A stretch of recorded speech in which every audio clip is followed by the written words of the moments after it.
શું આમ આદમી પાર્ટીના ફાયર બ્રાન્ડ નેતા ચેતર વસાવાને 7 વર્ષ સુધી જેલમાં જ રહેવું પડશે? શું હવે તેમનું ધારાસભ્ય પદ પણ જશે? શું હાઈકોર્ટના દરવાજે ચેતર વસાવાને રાહત મળશે કે પછી આદિવાસી પટ્ટાનો આ સિંહ લાંબા સમય સુધી જેલના સળિયાના પાછળ જ રહેશે? તો ચાલો આ સમગ્ર વિષય પર ડિટેલમાં જાણકારી મેળવીએ. નમસ્કાર દર્શક મિત્રો, @ગુજરાતમાં આપનું સ્વાગત છે. દર્શકો, ગુજરાતના રાજકારણમાં એક એવો મોટો ભૂકંપ આવી ગયો છે કે જેની ગૂંજ માત્ર ગાંધીનગર કે દિલ્હી સુધી જ નહીં પરંતુ સમગ્ર આદિવાસી પટ્ટામાં ખૂબ જ તીવ્રતાથી સંભળાઈ રહી છે. આ વાત છે સત્તા, સંઘર્ષ, આદિવાસી અસ્મિતા અને કાયદાના આકરા પ્રહારની, કે જેમાં ડેડિયાપાડાના લોકપ્રિય અને ફાયર બ્રાન્ડ આમ આદમી પાર્ટીના ધારાસભ્ય ચેતર વસાવાને રાજપીપળાની કોર્ટે 7 વર્ષની સજા ફટકારીને જેલના સળિયાની પાછળ ધકેલી દીધા છે. એક આદિવાસી નેતા કે જે પ્રજાના હક માટે લડવાનો દાવો કરતો હતો, તેને ટૂંકા ગાળામાં સમગ્ર ગુજરાતમાં પોતાની આગવી ઓળખ ઊભી કરી લીધી હતી, તે આજે કાયદાની નજરમાં ગુનેગાર સાબિત થઈ ગયો છે. આ કોઈ સામાન્ય ચુકાદો નથી, કારણ કે આ ચુકાદાથી ચેતર વસાવાનું ધારાસભ્ય પદ પણ જોખમમાં આવી ગયું છે અને તેમની સાથે તેમના પત્ની સહિત 8 અન્ય લોકોને પણ વડોદરા સેન્ટ્રલ જેલનો રસ્તો બતાવવામાં આવ્યો છે. જે ધારાસભ્ય ક્યારેક સરકારને પડકારતા હતા, તે આજે કોર્ટના આકરા વલણની સામે લાચાર દેખાઈ રહ્યા છે. પરંતુ તેમનો આક્રોશ અને સમર્થકોનો હોબાળો હજુ પણ શાંત થયો નથી. મીડિયામાંથી એવા અહેવાલો સામે આવી રહ્યા છે કે આ આખી ઘટનાની પાછળ એક એવો વિવાદ છે કે જે વન વિભાગના કર્મચારીઓ, સરકારી જમીન, લોડ થયેલી પિસ્તોલ અને હવામાં થયેલા ફાયરિંગ સાથે જોડાયેલો છે. આજના ખાસ વિડીયોમાં આપણે દરેક પાસાની ઊંડાણપૂર્વક જાણવાના છે કે આખરે એ 29 અને 30 ઓક્ટોબર 2023 રોજ તે કયા કલાકો હતા કે જેમાં ચેતર વસાવાએ કાયદો પોતાના હાથમાં લીધો હતો અને ભૂલ તેમને આજે 7 વર્ષની જેલની સજા સુધી ઉડી ગઈ છે. તો દર્શક મિત્રો, એવા સમાચાર સામે આવી રહ્યા છે કે આ ઘટનાની શરૂઆત થાય છે નર્મદા જિલ્લાના ડેડિયાપાડા પોલીસ સ્ટેશનની હદમાં આવેલા વન વિભાગના વિસ્તારોમાંથી, કે જ્યાં સરકારી તંત્ર અને સ્થાનિક ખેડૂતો વચ્ચે લાંબા સમયથી જમીનના અધિકારોને લઈને વિવાદ ચાલી રહ્યો હતો. 29 ઓક્ટોબર 2023 રોજ વન વિભાગના કેટલાક કર્મચારીઓ સરકારી આદેશ અનુસાર વન વિભાગની જમીન પર સ્થાનિક ખેડૂતો દ્વારા કરવામાં આવેલા ગેરકાયદેસર દબાણો અને ગેરકાયદેસર રીતે ઉગાડવામાં આવેલા પાકોને હટાવવા માટે પહોંચ્યા હતા. સરકારી તંત્રએ પોતાની ફરજ બજાવી અને દબાણને દૂર કર્યું હતું. પરંતુ આ વાતની જાણ જ્યારે સ્થાનિક આદિવાસીઓના મસીહા ગણાતા ધારાસભ્ય ચેતર વસાવાને થઈ, ત્યારે તેમનો પિત્તો ગયો. એવા અહેવાલો સામે આવ્યા છે કે ચેતર વસાવા પર એવો આરોપ મૂકવામાં આવ્યો છે કે તેમને વન વિભાગના અધિકારીઓ અને કર્મચારીઓને કાયદાનો પાઠ ભણાવવા અને આદિવાસી ખેડૂતોના પક્ષમાં દબાણ લાવવા માટે પોતાના જ નિવાસે બોલાવ્યા હતા. સરકારી કર્મચારીઓ ધારાસભ્યના આદેશને માન આપીને તેમના ઘરે ગયા હતા, પરંતુ તેમને અંદાજ નહોતો કે ત્યાં તેમની રાહ કોઈ ચર્ચા માટે નહીં પરંતુ એક ભયાનક આક્રમણ માટે જોવાઈ રહી છે.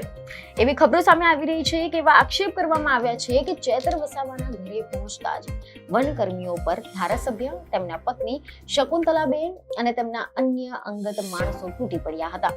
આરોપ મુજબ ત્યાં વન કર્મચારીઓને અપશબ્દો બોલવામાં આવ્યા હતા, તેમને માનસિક રીતે પ્રતાડિત કરવામાં આવ્યા હતા. અને એટલું જ નહીં, ચેતર વસાવાએ પોતાના પદની ગરિમા ભૂલીને સરકારી કર્મચારીઓને એક લાઈનમાં ઉભા રાખી અને ત્યારબાદ તેમને પોતાની પિસ્તોલ કાઢીને હવામાં એક રાઉન્ડ ફાયરિંગ કર્યું હતું, જેથી કર્મચારીઓ ધ્રુજી ઉઠે.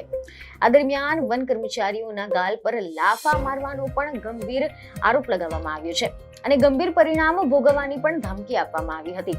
એવી ખબરો સામે આવી છે કે આ મામલો માત્ર મારપીટ સુધી કે ધમકી સુધી સીમિત રહ્યો ન હતો, પરંતુ તેમાં એક મોટો આર્થિક ગુનો પણ જોડાઈ ગયો હતો, જેણે આ કેસને વધુ ગંભીર બનાવી દીધો.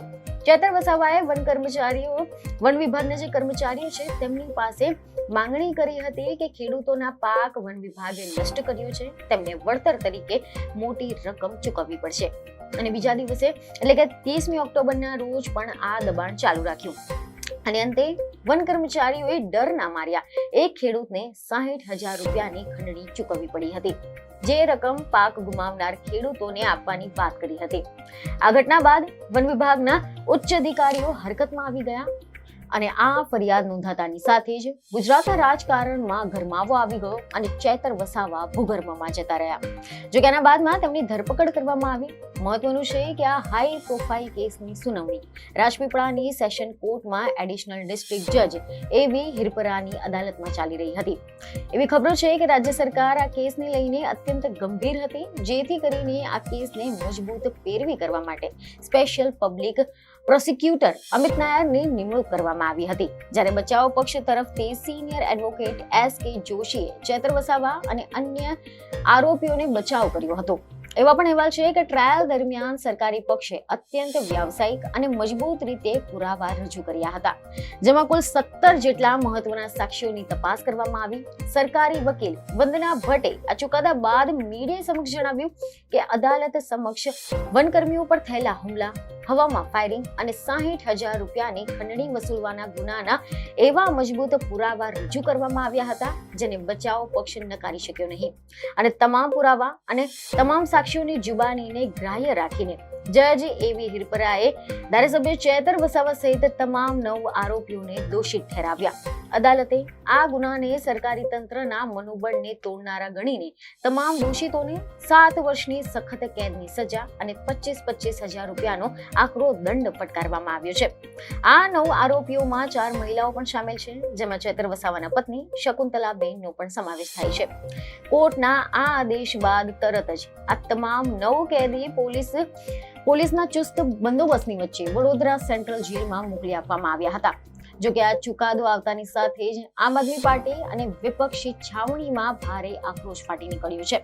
જ્યારે સત્તાધારી પક્ષ ભાજપે તેને કાયદાનું શાસન ગણાવ્યું છે, જ્યારે પોલીસ ચેતર વસાવાને કોર્ટ રૂમમાંથી જેલ તરફ લઈ જઈ રહી હતી, ત્યારે મીડિયાના કેમેરા સમક્ષ તેમને મક્કમ અવાજે માત્ર એટલું જ કહ્યું કે સત્યની જીત થશે.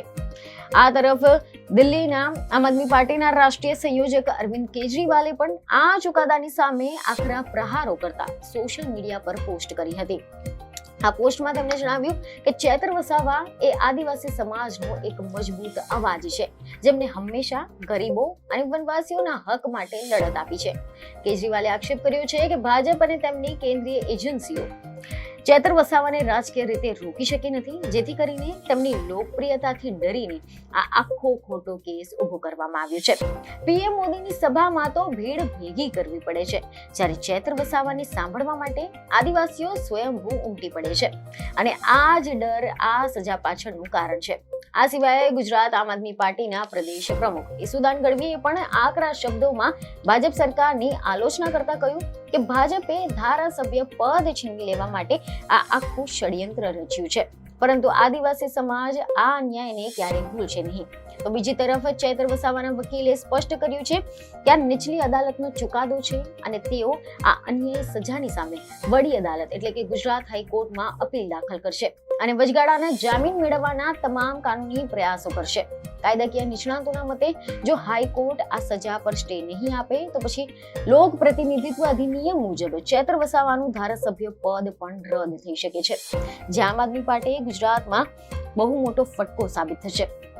ત્યારે હવે જોવાનું રહેશે કે હાઈકોર્ટના દરવાજે ચેતર વસાવાને રાહત મળે છે કે પછી આદિવાસી પટ્ટાનો આંસી લાંબા સમય સુધી જેલના સળિયાના પાછળ જ રહેશે. તો હવે આ અંગે તમારું શું માનવું છે તેમને કમેન્ટમાં જરૂરથી જણાવો. બીજી ખબરો સાથે ફરી મળીશું. ધન્યવાદ.